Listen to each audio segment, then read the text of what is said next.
What's up, good people?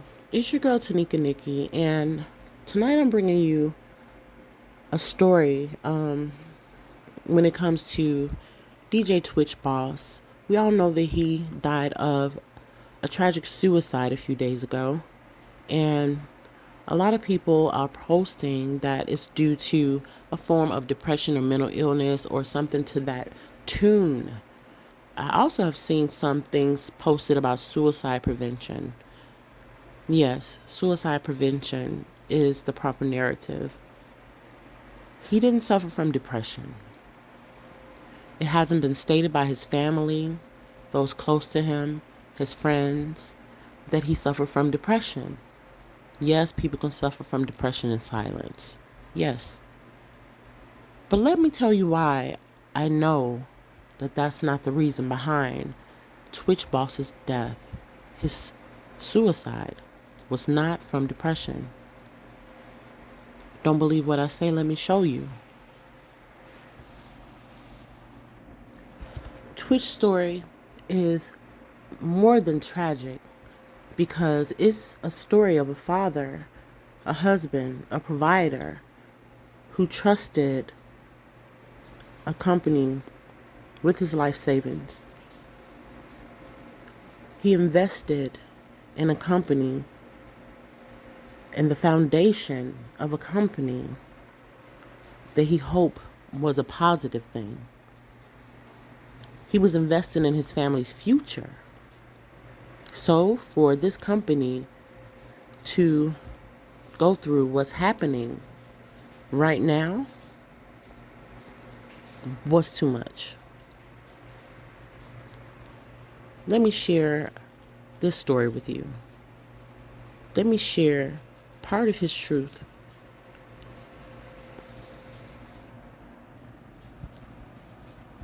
For joy, but it's not a joyous day. We lost Twitch. I don't want to talk about reasons, but let's get down to the brass tacks of it. A lot of people lost a lot of money recently. Fuck FTX. And that's the only time I'm going to use that word for that man and everybody that was involved in that. Steph Curry wasn't involved in that. Twitch wasn't involved in that. Every celebrity, they were just doing what they thought was going to be working. And it didn't work. This guy robbed everybody. So he's getting his work. But look at what it has done to families. People lost millions of dollars. I'm talking about millions of dollars. And this is a billions of dollar lawsuit that's about to go down. So I'm just saying, today we're going to try a little tenderness. We're going to try a little care. But I'm going to say, I don't care. Tracy Christian, where's my money? My money don't got nothing to do with your piss poor decision making. So holla at me before I holla at you. All right, so I'm going to pause it right there.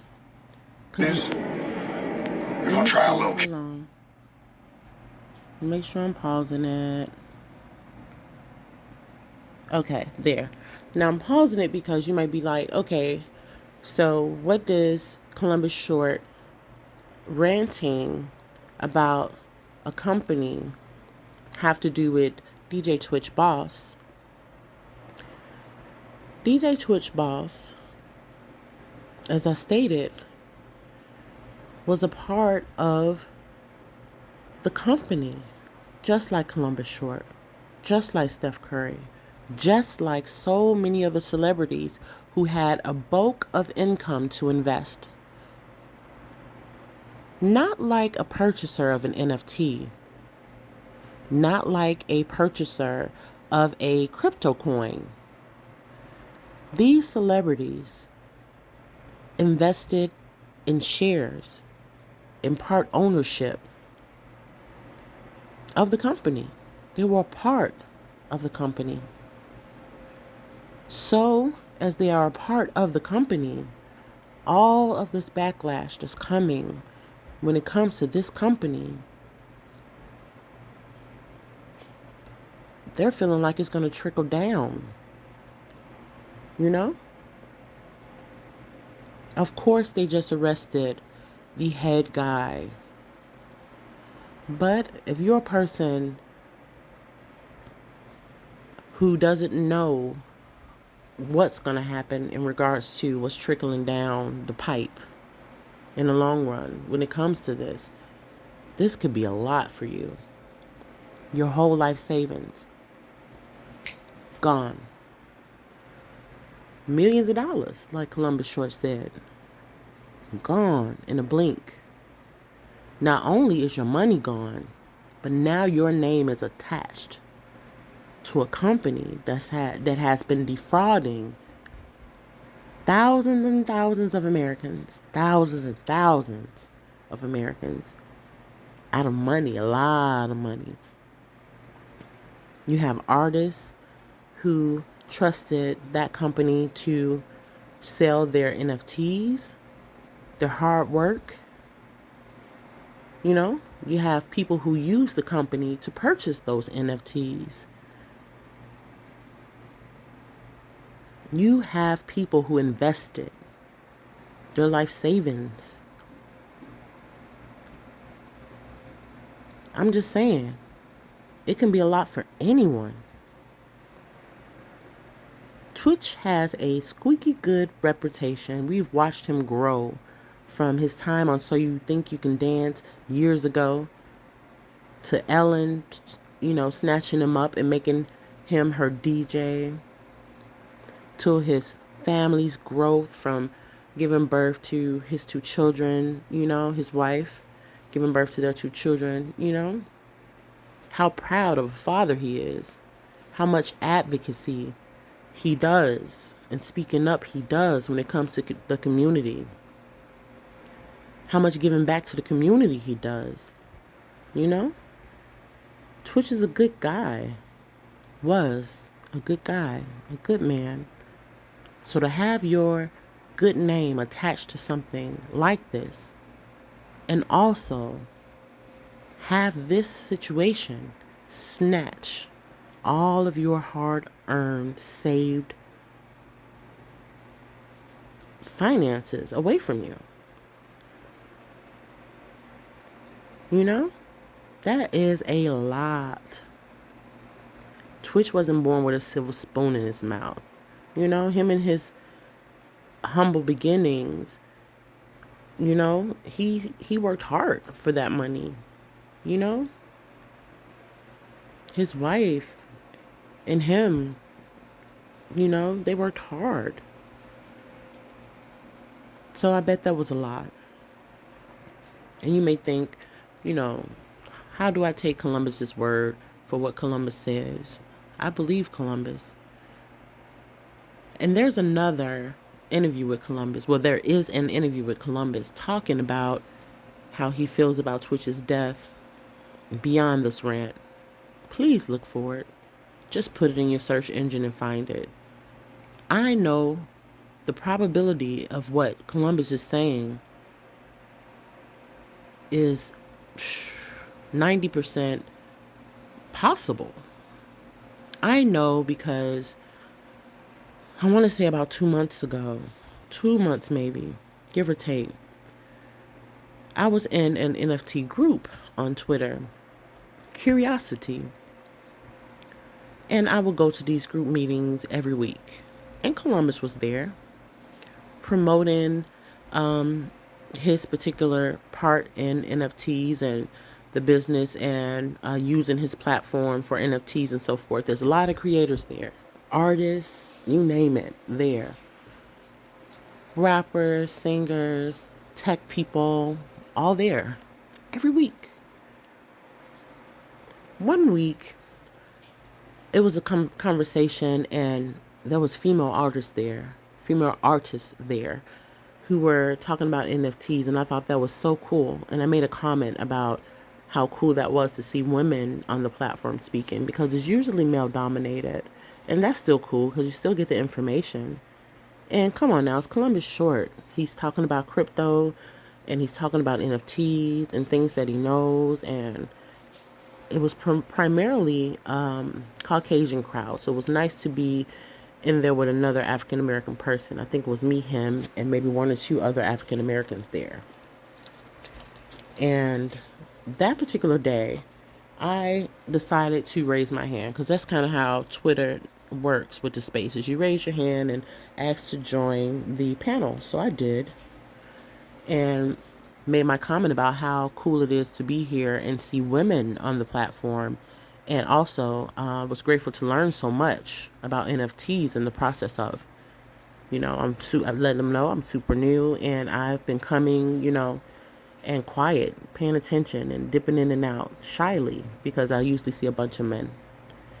And guys giggled and made me feel welcome, made sure I understood that I can ask anything I wanted. And Columbus went out of his way to make me feel comfortable about being in the room. I'm guessing it's because we were amongst the minority there.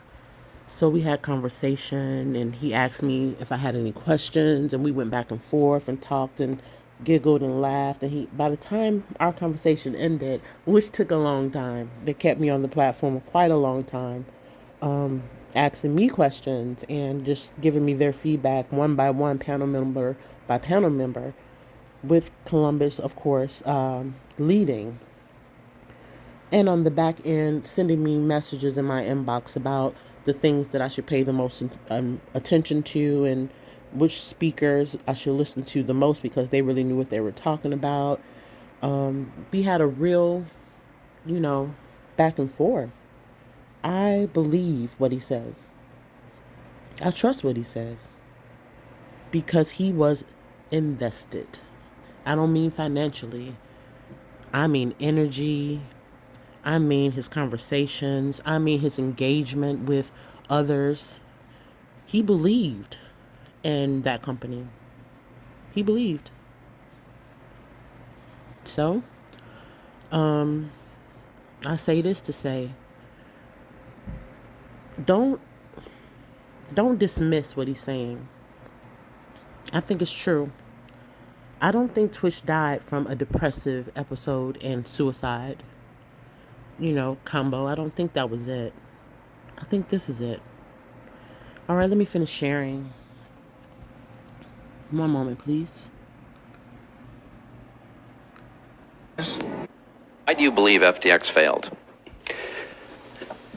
I have an opinion. I don't have the records. Here it is. After my accounts were stripped of all of their assets and all of the accounting and trade information, I couldn't get answers from any of the executives in the firm, so I simply called Sam Bankman-Fried and said, "Where is the money, Sam?"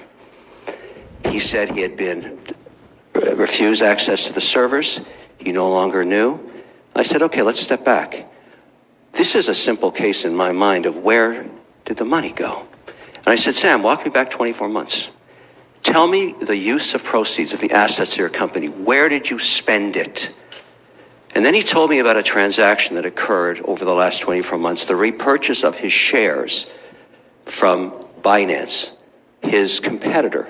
I didn't know this at the time, but at some point, CZ or Binance, who runs Binance, purchased 20% ownership in Sam Bankman-Fried's firm for seed stock. And then, over time, and I asked him, what would compel you to spend $2 billion was the number he was giving me at that time. Later, in a subsequent conversation, about 24 hours later, he told me it could have been as much as $3 billion to buy back the shares from CZ. I asked him, what would compel you to do that? Why wouldn't you keep your assets on your balance sheet? And why would you offer this to just one shareholder? He said, because every time we went to get licensed in different jurisdictions, because you must understand the prize of crypto is to get regulated. For all the talk we say about Bitcoin and everything else, no institutions own this. I work for the sovereign wealth and pension plans. They don't touch this stuff because it's unregulated.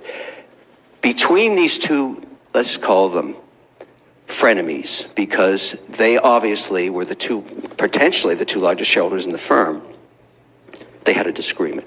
They had a falling apart.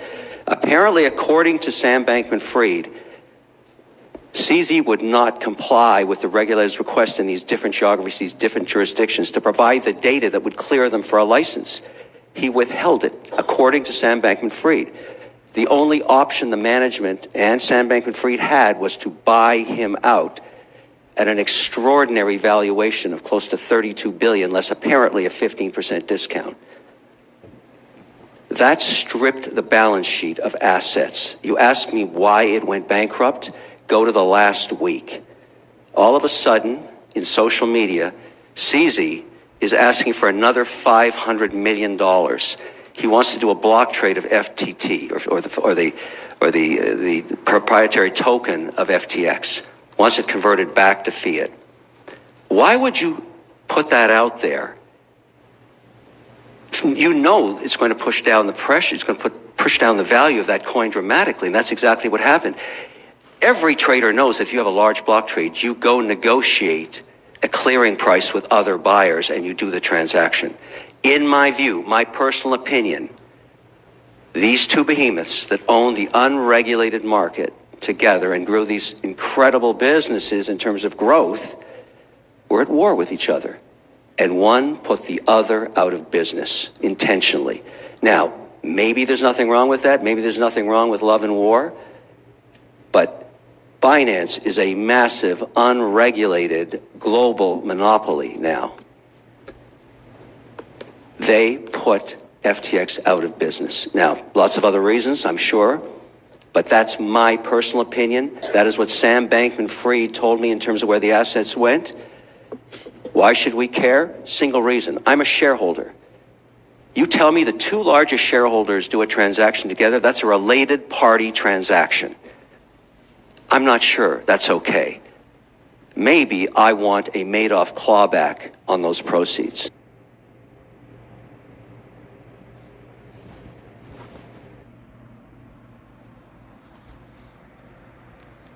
Still have enough cash if you needed to do another bailout.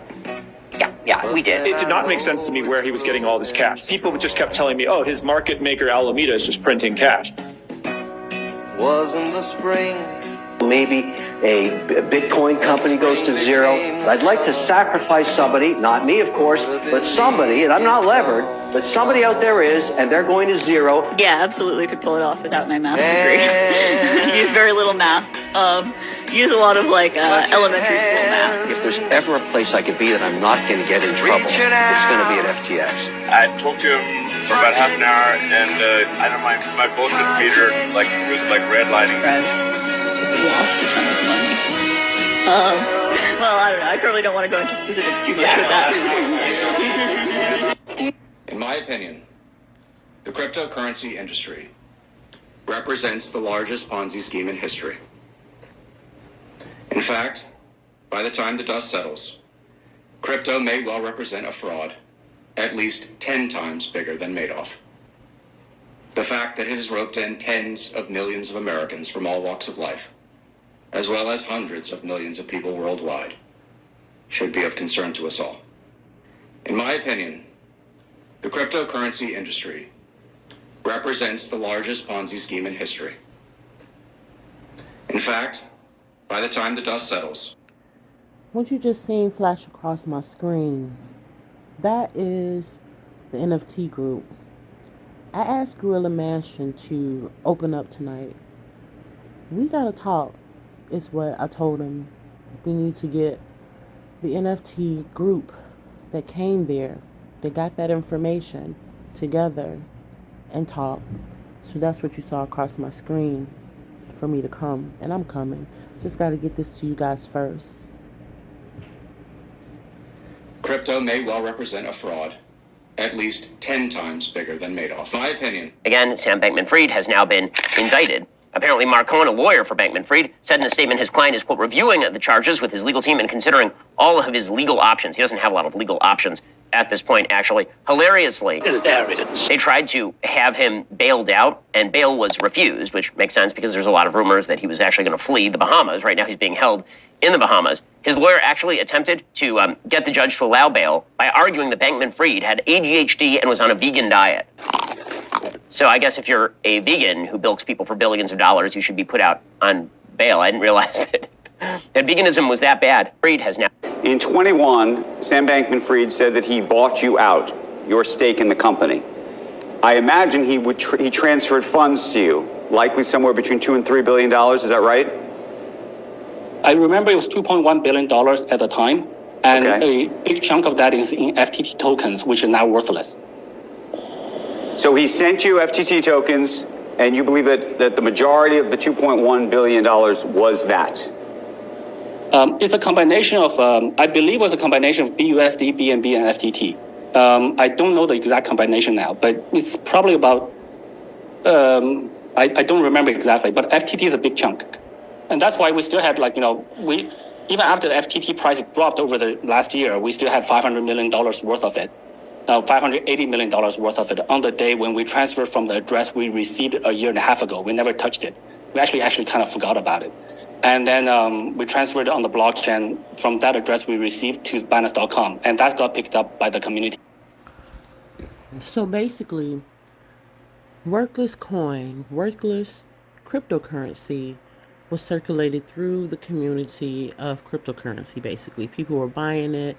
As you saw, they had, what was that, 2.1 billion in different types of currency, all cryptocurrency. At the end of it, he ended up with 580 million left. So all that useless currency was sold and people's money was taken. And this is a whole nother company there. That's not even the company that's in bankruptcy, that's accused of fraud right now. But this is how deep it goes. This is what people are doing to regular, everyday Americans and people across the world right now. This is crazy. I mean, and maybe this is a risk to your firm. You know, some will measure it as the value of FTT today. Some may measure it on the value of FTT at the time. So if you had to send a check in US dollars for $2.1 billion, could you? So I think we'll leave that to the lawyers. I think our legal team is perfectly capable of handling it. My expectation, though, just from common logic, is that there was a lot of spendings after that transaction in the more recent times. FTX done to football stadiums, referees, sponsorships, even to you're Calvin right, himself. but would you be able to handle it if somebody asked you for $2.1 billion back? Would that be okay? Would you be able to still withstand things? We're financially okay. Including you have $2.1 billion to give away. If somebody came to claw that back, you'd still be fine? We'll let the lawyers handle it. We are financially strong.